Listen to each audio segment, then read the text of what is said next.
PK52, the Saturday morning meeting. A little caffeine to get juiced up today. Hey, we got a lot to talk about today. A lot of requests over the last couple of weeks about getting back into product.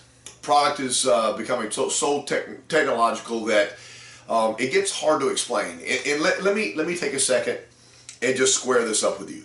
There are a lot of salespeople out there selling 20 to 30 Toyotas a month, every single month, and they really don't deal a whole lot with product knowledge.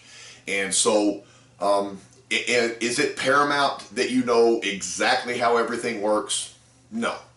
You need to know your customer. It's a human business or a people business before a car business, and that's the key to becoming a volume salesperson and somebody that somebody will repeat a purchase with. Is that if they felt comfortable enough with you to do business, then they'll come back again. So spouting out product knowledge doesn't amaze anybody because, to be honest with you, most people can't follow it or understand it. However, there are a lot of you out there that are very curious about how the product really works and how the product evolves. I'm one of those people. It's amazing to me that Toyota doesn't put the engineers in front of us at least once a year for us to be able to listen to what they're doing with the global architecture and why they're doing this and where they're going with it, and putting it in terms that we can understand why we spent these massive millions of dollars to make these small changes, and so we can pass this on to the customer.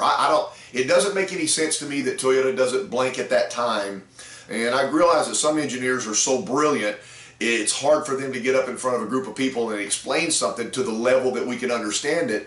But there are some people that I've dealt with in the past that were geniuses at that, and man, I would like to have some exposure.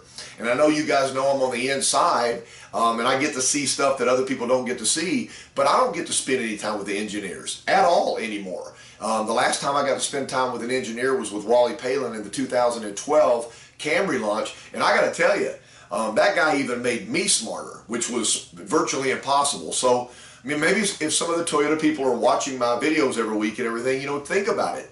Why are you spending so much money on the engineering and technology of these cars and not letting us talk to the people that are the geniuses behind the scene? Because I think that might move enough percentage of people from other products to our product that it would net value to the end result. Let's talk about Camry. Man, it's been a minute, but that's our bread and butter. And so just to kind of break it down, I put some numbers down here for you so I make sure I don't mess these numbers up. But in 1983, Camry was launched in the United States, and it replaced the Corona. And a lot of you guys think the Corona is something you drink, but way before we were drinking Coronas, we were driving them. And there's a guy sitting on the other end of the camera right now that actually sold these cars, these Coronas. Now, when I came in, I got to sell them as used cars, but they were nice cars and they would run forever. Camry launched in '83. It launched in '82 in Japan. So here's where we are right now. Let me just double check my numbers. 389,000 Camrys sold. Accord was behind us at 345. Ultimate 307. There's your top three. Volume sales for 17. Fusion at 265, Malibu at 227, and Sonata at 199. Okay, now wait a minute. 265,000 Fusions. I got them right here in my hand.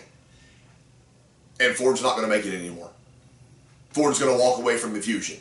And Ford really believes that everybody that's buying a car right now for them will move to an SUV with no question. They know that can't be right. I mean, there'll be people that are Ford loyal that'll say, hey, I can't buy a Fusion anymore, so I'll buy the Fusionette sport utility vehicle, lift it off the ground, a little bit more space in there, and I'm very comfortable with that. But of the 265,000, which manufacturer gets the ones that still want a passenger car? Man, I want every one of them. If it ends up being 150,000, let's go. Let's get them all. So I think we got a tremendous opportunity and window coming really quick. So let's talk about engine technology and where it started.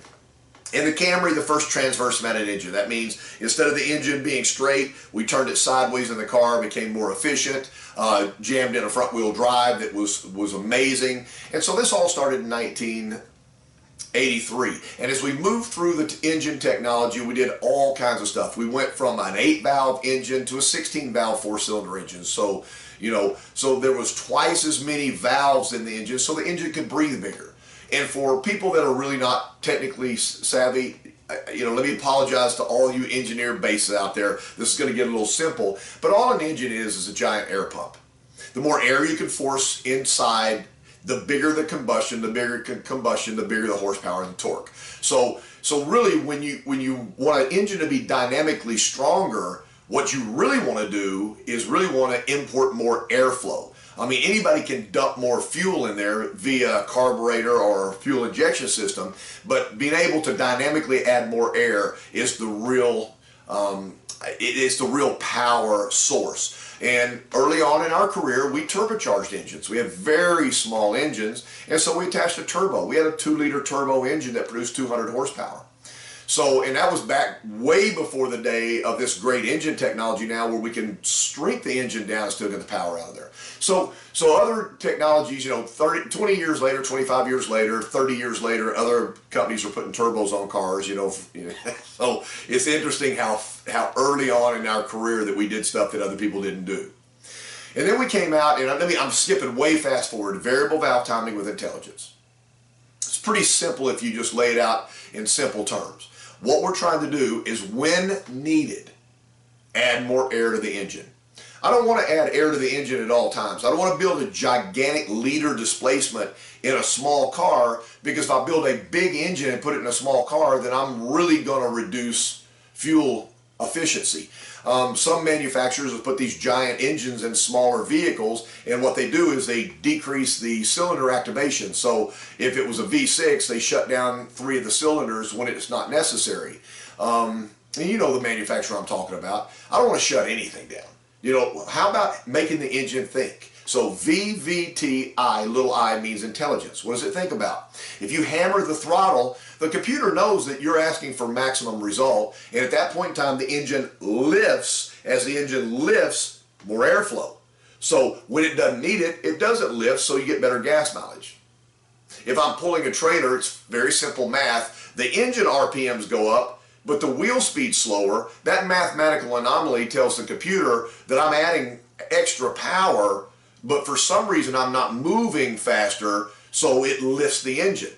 Same thing with adding a bunch of cargo, luggage, golf clubs, people, pulling a trailer. Same thing. Once that engine RPM starts to rev up, but the vehicle's not moving faster, then the computer simply knows that you're putting the engine under duress and under a load. If you're running well over 4,000 RPMs, like for example, you're in a 4-wheel drive low range situation where that multiplies the torque, well, you might be going 10 to 15 miles an hour and have the tachometer in red line. Well, once it gets across that 4,000 RPM mark, well, the engine lifts. So that's as simple as you can break it down. It's an engine that can think, and what it does is it tries to get as good a gas mileage as possible, but when anything stimulates the engine to create a need for more power, the engine has the ability to be able to import more oxygen in the engine. Now, let's go with the new 4-cylinder engine in the 18 Camry. So it's VVTI big E. So the way variable valve timing worked in the beginning is, as you spooled up the RPMs, well, the oil pressure on the engine increased. Faster the engine would run, more demand on the engine, the more the oil pressure would go up. Well, there was a valve in there that would push that valve because the pressure of the oil came up, and that's what caused the engine to lift. I mean, I got to tell you, if you've got an older model VVTI engine, you don't feel that. It was dynamically amazing, and it really worked, and it still works hundreds of thousands of miles later. Very, very efficient on the import of more oxygen. So we've eliminated this oil pressure valve, and we've replaced it with an electric motor. Faster now. Now it's all about electronics and all about instantaneous response. So on the intake side, so as you're starting to go and it realizes that you're adding power, like immediate strike of the electronic throttle pedal, bam, you strike that pedal, immediately that sensor lifts the engine. So what we've done is we've taken a system that worked with inside the engine, and now we've made it electronic and made it a lot faster. So it's a lot faster, more efficient, on and off, more efficiency, better gas mileage, better fuel efficiency. You can see exactly how that works.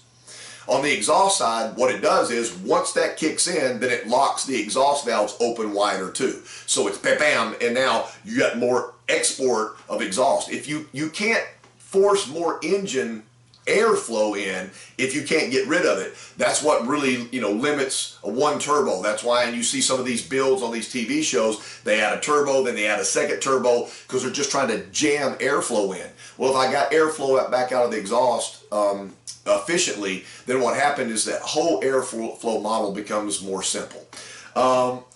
The thermal efficiency of the car has been improved by 40%. And let me break this down to you.